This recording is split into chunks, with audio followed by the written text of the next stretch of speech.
Tuhan yang dipercayai.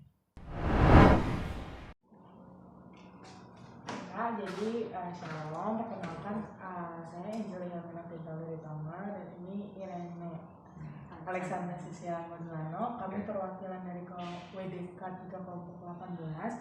Di sini tujuan kami datang ke sini adalah untuk mewawancarai Bapak terkait hal spiritualitas dan religiositas.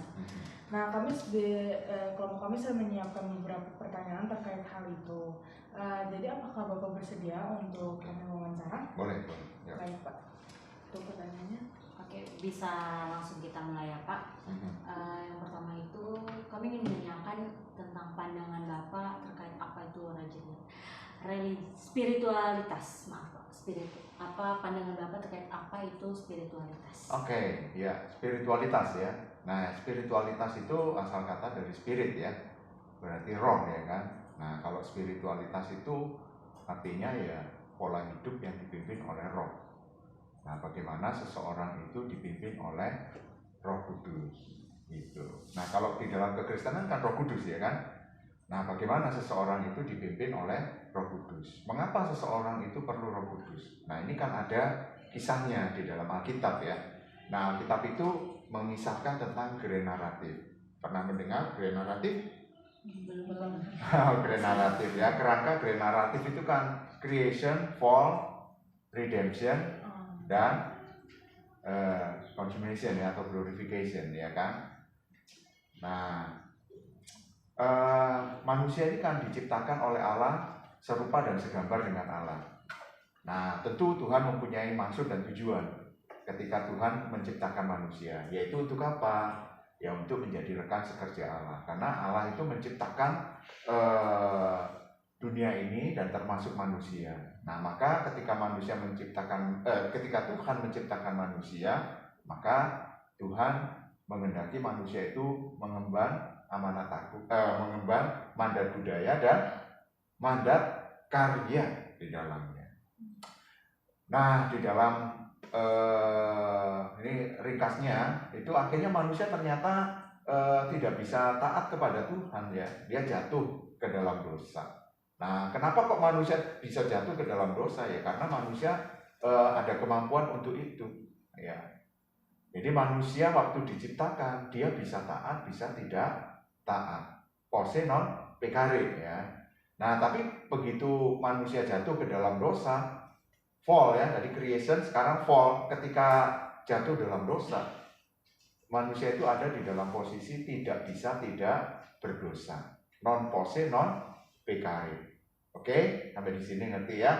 Nah, pada waktu pada waktu manusia itu jatuh ke dalam dosa, manusia itu kan tidak mempunyai relasi lagi dengan Tuhan. Persis seperti yang dikatakan oleh Tuhan. Jangan makan buah itu ya. Kalau kamu makan maka kamu akan mati. Nah, sebetulnya kematian di sini kan terputus hubungannya dengan Tuhan. Nah, ketika manusia terputus hubungannya dengan Tuhan, dia mengalami kematian yang namanya kematian rohani. Ya, disitulah ya. Maka dia nggak ada hubungan dengan Tuhan. Maka oleh karena kasih Allah kepada manusia itu besar, maka Allah itu mempunyai rencana ya, supaya manusia itu bisa diselamatkan. Artinya manusia itu akhirnya memiliki hubungan kembali dengan Allah. Nah, dengan cara apa? Dengan jalan Kristus ya.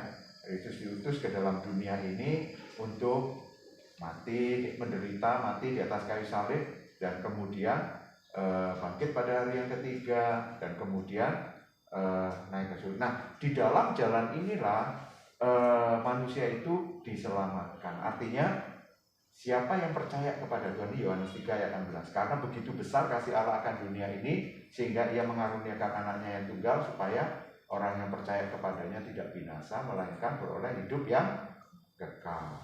Nah, akhirnya manusia itu yang percaya kepadanya boleh hidup yang kekal. Nah, sebetulnya pola hidup yang dipimpin oleh Roh itu dimulai dari mana? Dimulai dari pekerjaan Allah yang menyelamatkan manusia. Nah, disitulah Roh Kudus itu bekerja di dalam diri seseorang supaya seseorang itu percaya kepada Tuhan. Nah, for creation, for redemption ini akhirnya manusia yang dipimpin kepada Kristus diselamatkan, dan sejak saat itulah dia akhirnya terus mempunyai pola hubungan dengan Allah. Roh atau spiritual di sini, manusia dipimpin oleh Roh untuk selalu berelasi dengan Allah. Gitu. Jadi spiritualitas ya sebetulnya pola hidup yang dipimpin oleh Roh Kudus. Itu untuk manusia bisa terus berelasi dengan Tuhan. Itu sih. Oke, jadi kayak karena kita kan manusia pada tadi jatuh dalam dosa ya, kayak kita jatuh dalam dosa, terus ada penebusan dari Tuhan agar kita terus hidup dalam pembaharuan baru gitu, kita harus diperbaharui gitu sama Tuhan. Kita butuh kayak tuntunan sosok Roh Kudus gitu untuk terus menuntun kita. Jadi spiritualitas itu dimana kita hidup berdasarkan tuntunan dari Roh agar selalu punya relasi yang baik dengan Tuhan. Betul. Oke Pak. Jadi untuk selanjutnya itu menurut Bapak sendiri, dari pandangan Bapak gitu, apa itu religiositas? Oke, religiositas. Kalau tadi spiritual kan asal katanya dari spirit, roh ya, pola hidup yang dipimpin oleh roh. Tapi kalau religiositas ini kan asal kata dari religion ya, agama. Nah, agama itu kan sebetulnya keyakinan seseorang akan Tuhannya dan bagaimana dia itu mengikuti ya dalam pengertian ya kehendak Tuhan, perintah-perintah Tuhan di dalam kehidupannya. Nah, ada tata cara, aturan-aturan ketika dia itu menyembah kepada Tuhannya. Nah, ini maka muncullah tingkah laku agama gitu, yang menyatakan bahwa dia itu terus berhubungan dengan Tuhan melalui tingkah laku agama tersebut. Jadi religiositas itu adalah tingkah laku agama yang menunjukkan seseorang itu percaya kepada Tuhan yang dipercayai. Singkatnya begitu sih, gitu. Oke. Jadi kayak kita sebagai umat yang beragama untuk salah satu menunjukkan kalau kita hidup menunjukkan kita sebagai umat yang beragama gitu. Iya, yang percaya kepada Allah. Iya. Ya. Oke. Kita kan tadi udah bahas tentang apa itu religiositas sama apa itu spiritualitas. Sekilas tadi udah ada sedikit gambaran tentang perbedaan, tapi kami bertanya kembali menurut dari Bapak sendiri gitu, apa yang membedakan dari keduanya itu? Oke, jadi kalau spiritualitas itu kan pola hidup yang dipimpin oleh roh ya. Tapi kalau religiositas itu lebih ke arah tingkah laku agama sesuai dengan kepercayaan seseorang. Nah, sebetulnya kalau religiositas itu kan dibedakan menjadi dua, ya kan? Jadi religiositas yang ekstrinsik sama religiositas yang intrinsik. Kalau religiositas yang ekstrinsik itu sebetulnya tingkah laku agama yang menjadi satu kebiasaan di dalam kehidupannya. Ya. Tetapi kalau yang religiositas yang intrinsik itu adalah tingkah laku agama yang tidak terlepas dari jiwanya dia, inti di dalam kehidupannya. Maka religiositas itu sebetulnya nggak bisa terlepas dari spiritualitas. Nah, sehingga kalau religiositas yang intrinsik itu selalu menyatu dengan kehidupan seseorang, menyatu dengan kehidupan seseorang yang kalau di dalam kekristenan itu kan dipimpin oleh roh. Nah, kalau di dalam yang di luar daripada kekristenan ya mungkin aja dipimpin oleh tekadnya ya, sehingga apa yang dilakukan ya benar-benar yang dipercayainya gitu ya kan. Tetapi kalau yang bukan ya itu mungkin hanya ekstrinsik aja, hanya tingkah laku agama yang sebetulnya bukan menunjukkan imannya yang sejati kepada Tuhan, tetapi hanya menunjukkan bahwa oh ya, aku ini adalah orang yang agamais gitu ya, yang ini ya, yang ya hanya menunjukkan tingkah berdoa, sembahyang itu hanya kulitnya aja gitu, tapi dalamnya itu nggak berdoa dia. Ibadah itu sebetulnya bukan relasinya dia dengan Tuhan sebetulnya, tetapi hanya tingkah laku aja, just tingkah laku. Tapi kalau menyatu ke dalam dirinya itu sudah menyangkut keyakinan. Nah, tetapi kalau keyakinannya itu dipimpin oleh roh, sehingga religiusitas tidak terpisah dari spiritualitas, maka disinilah religiusitas yang intrinsik itu yang seharusnya yang kita miliki. Ya, religiusitas yang intrinsik itu berarti religiusitas yang dipimpin oleh Roh Kudus. Dia memang betul-betul mempunyai relasi yang intim dengan Tuhan. Bukan oleh karena kewajiban-kewajiban, bukan oleh karena perintah-perintah, enggak, tetapi oleh karena keyakinan. Nah, seseorang memiliki keyakinan itu bukan hanya muncul begitu saja. Nah ya, tetapi orang-orang ini adalah orang-orang yang memang dipimpin oleh roh. Makanya Paulus itu ngomong, hendaklah kamu dipimpin oleh roh, hendaklah kamu dikuasai oleh roh. Nah, ini dikuasai oleh roh ini adalah bukan masalah dia itu akhirnya manifestasi dikuasai oleh roh itu apa sih? Itu ya kan, wah berarti tanda-tandanya itu adalah orang itu bisa mujizat, bisa bahasa-bahasa. Sebetulnya bukan itu. Ini terkait dengan masalah apa? Masalah relasi kita dengan Tuhan, bukan relasi kita dengan sesama. Kalau kita terjebak itu lagi, akhirnya nanti extrinsic religion lagi. Ini loh, aku dipimpin oleh roh, akhirnya aku bisa ini, bisa itu. Ini buktinya ini. Kita nggak begitu. Kalau orang dipimpin oleh roh, dikuasai oleh roh, orang itu akhirnya apa? Dipimpin untuk kemana? Dipimpin untuk membangun relasi dengan Tuhan yang benar, yang genuine, yang sesungguhnya. Gitu. Jadi bukan masalah kesombongan, bukan ditunjukkan kepada orang lain, tetapi bagaimana dia membangun relasi dengan Tuhan. Itu kan dipimpin oleh Roh Kudus, itu kan gitu. Roh Kudus nggak mungkin memimpin orang itu untuk apa? Untuk menyombongkan dirinya dengan tingkah laku agamanya, kan enggak. Karena agama itu sebetulnya relasi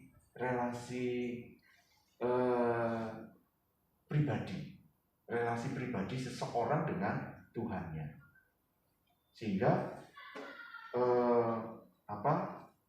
hubungan kita dengan Tuhan itu juga personal. Nah, Roh Kudus memimpin kita untuk personal dengan Tuhan. Nah, sehingga kalau kita lihat di sini spiritualitas dengan religiusitas itu ada sedikit perbedaan di sini ya. Kalau religiusitas itu kadang lebih ke arah apa? Tingkah laku agama ya. Tetapi kalau spiritualitas itu pola hidup yang dipimpin oleh Roh Kudus, ya kan?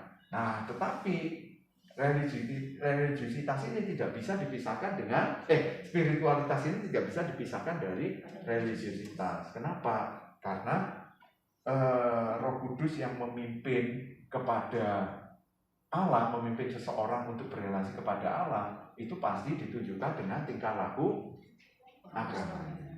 Nah, ini ya. Nah, tapi tingkah laku agama yang intrinsik. Nah, seseorang yang betul-betul dari dasar hatinya yang paling dalam, dia itu menyembah Tuhan. Dari dasar hatinya yang paling dalam dipimpin oleh Roh Kudus untuk berdoa kepada Allah. Justru disitulah iman kita itu memimpin kita kepada situ. Nah, firman Tuhan itu mengajari kita seperti itu. Spiritualitas yang membangun relasi kedekatan dengan Tuhan. Kenapa? Karena manusia tanpa Tuhan mati tadi itu ya. Oke?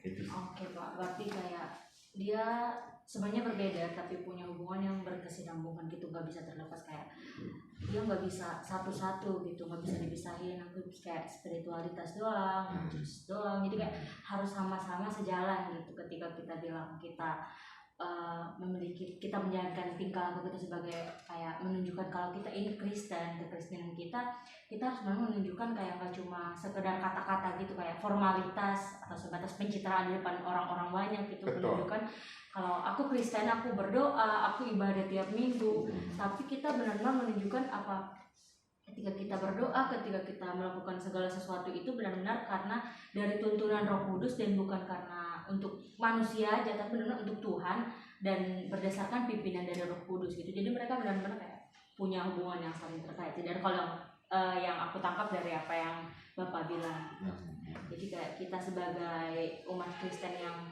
hidup ketika kita mengatakan kita Kristen, kita umat yang percaya, umat yang taat gitu, kita harus menunjukkan bagaimana kalau dalam setiap tingkah laku kita, dalam setiap perbuatan kita ada tuntunan Roh di dalamnya. Oke, jadi udah menjawab sih pertanyaan yang selanjutnya. Mungkin kita next kayak ke pertanyaan yang terakhir ya. Jadi kalau dari yang sudah Bapak bilang tadi, kan kita tahu nih kayak yang masih jadi struggle termasuk anak muda sekarang, orang Kristen sekarang banyak yang kayak dia mengatakan dia memiliki kayak untuk membangun hubungan spiritual yang baik sama Tuhan itu kayak agak susah sekarang ya. Karena bukan agak susah, sebenarnya bisa, tapi karena untuk keinginan dari diri sendiri itu yang menjadi struggle sekarang itu yaitu keinginan dari diri sendiri itu susah sama lingkungan gitu. Apalagi kayak punya lingkungan, kadang kan sekarang remaja Kristen gitu, banyak yang lingkungan sekarang udah kayak istilahnya kayak udah nggak sehat gitu pergaulannya gitu. Jadi menurut Bapak bagaimana cara kita kayak mahasiswa PON itu yang kita ini yang dimana kita sebagai mahasiswa Kristen gitu, kita cara bagaimana kita membangun spiritualitas yang baik sama Tuhan, dan gimana cara agar kita bisa membuat spiritual kita dimana seimbang sama ketika kita mengatakan kalau kita menjadi umat Kristen, mahasiswa Kristen yang mencerminkan kayak benar kita memiliki spiritual yang ini bagus gitu. Bagaimana cara membangunnya? Ya sebetulnya mahasiswa FON ini kan orang-orang yang memang sudah dipanggil oleh Tuhan, orang-orang yang percaya kepada Tuhan ya. Nah sebetulnya ya mereka-mereka ini adalah orang-orang yang sudah mempunyai pola relasi yang baik dengan Tuhan seharusnya ya kan. Namun demikian kan mereka juga ada di dalam masa-masa perkembangan tertentu ya, memasuki pola kalau di dalam usia kalian kan perkembangan yang masih mencari identitas, jati diri gitu ya, itu ya, sehingga di dalam masa mencari jati diri itu kan banyak sekali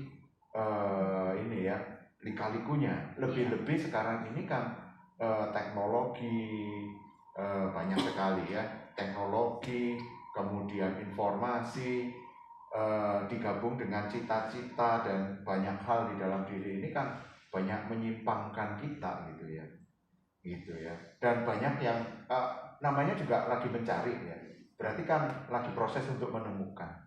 Nah di dalam proses menemukan itu sebetulnya butuh kesadaran sih sebetulnya ya, kesadaran untuk terus menerus kita ini aware terhadap Tuhan di dalam diri kita. Nah sebetulnya spiritualitas itu, roh itu memimpin kita untuk aware terhadap Tuhan dan membangun religiusitas. Nah kita bersyukur sih karena kita adalah orang-orang pilihan yang pasti dipimpin oleh Tuhan untuk membangun relasi. Nah pesan saya sih untuk mahasiswa-mahasiswi FON ya, hendaklah kita ini terus dipimpin oleh roh, bukan jiwa muda kita gitu. Ya terus menerus ingat akan Tuhan. Nah di dalam proses kita berkuliah di sini itu kan ada banyak mandatori, banyak ini ya kan. Nah kadang-kadang jiwa kemudaan kita ini kan protes gitu loh ya. Iya benar, kayak merasa rutinitas aja. Betul. Nah itu kalau sudah rutinitas kan akhirnya extrinsic religion ya. Nah ini maka sebetulnya ini perlu dijadikan sarana ya, sarana bagi kita untuk apa? Untuk ya bersyukur ya bahwa saya ini di dalam masa mencari jati diri, mencari identitas ini akhirnya saya dituntun, dipimpin untuk ke arah yang benar. Sekalipun kadang-kadang ya namanya juga oleh karena tuntutan kuliah berat gitu ya, terus mandatori nggak banyak sekali gitu ya. Nah ini perlu kita aware gitu loh ya terhadap diri kita ya, bagaimana kita ini terus membangun spiritualitas itu dengan baik. Nah seperti yang tadi ya saya katakan dari naratif ya, creation for redemption. Nah setelah redemption itu kan sebetulnya kita menjalani proses pengudusan sampai kita konsumasi ya kan. Nah di dalam proses pengudusan itu ada 3 hal penting ya kan di dalamnya, yaitu reflektif, responsif, responsible. Reflektif itu adalah jiwa yang terus menerus aware terhadap diri. Nah supaya kita aware ya kita minta pimpinan Tuhan. Tuhan ada apa sih dengan diri saya gitu. Reflektif, waktu kita relasi dengan teman, waktu kita membaca Alkitab, waktu kita beribadah, reflektif. Oh ternyata ada bagian-bagian tertentu yang wrong di dalam diri saya ya, yang salah ini ya, yang tidak berkenan di hati Tuhan maksudnya. Maka respon kita apa setelah kita reflektif tadi? Ya mungkin kita akhirnya dituntun oleh Roh Kudus untuk membuat rekonsiliasi dengan Tuhan gitu, melalui doa kita secara pribadi gitu ya kan. Nah lalu responsibel kita apa? Tanggung jawab kita ya, yang salah kita betulin dan kita punya komitmen untuk tidak melakukan itu lagi. Nah kalau kita sadar akan ada di dalam proses pengudusan seperti ini, sebetulnya kita nggak akan merasa berat sih menjalani pendidikan di tempat ini dengan berbagai macam tantangan yang ada di dalamnya ya, baik mandatori maupun juga dengan beban kuliah yang begitu berat ya. Itu sih sampai akhirnya kita betul-betul menemukan siapa diri kita di hadapan Tuhan. Itu sih. Oke, jadi kayak termasuk ini sih. Kalau dari yang kita kayak privilege juga kita masukkan kayak termasuk cara Tuhan untuk membangun spiritual kita. Mau kayak mandatori ini mungkin kalau sebelumnya kayak masih ada merasa kayak ya udahlah sekedar jadi rutinitas aja gitu, bahkan ada kayak hadir aja karena ini mandatori, takutnya karena ini dari emosi gitu kan.